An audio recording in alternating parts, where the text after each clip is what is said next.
দুবাইয়ের এক শীর্ষ ধনীর স্ত্রী সৌদিও ফারাবিয়া সম্প্রতি এক ভিডিও বার্তায় তার বিলাসবহুল জীবনের অন্তরালের কিছু কঠোর শর্ত প্রকাশ করেছেন।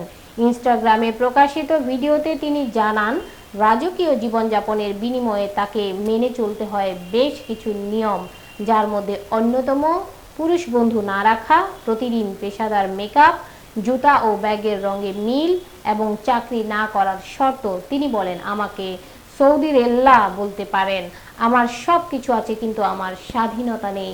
ভিডিও প্রকাশের পর ব্যাপক প্রতিক্রিয়া জানিয়ে নেটিজেনরা মন্তব্য করছেন, অর্থ দিয়ে হয়তো বিলাসিতা কেনা যায় কিন্তু স্বাধীনতা নয়।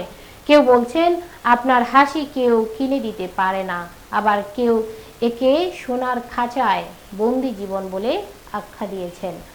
সমাজ বিশ্লেষকরা বলছেন, এ ধরনের ভিডিও আধুনিক জীবনে ব্যক্তিগত স্বাধীনতা বনাম আর্থিক নির্ভরতার প্রশ্নকে সামনে নিয়ে এসেছে।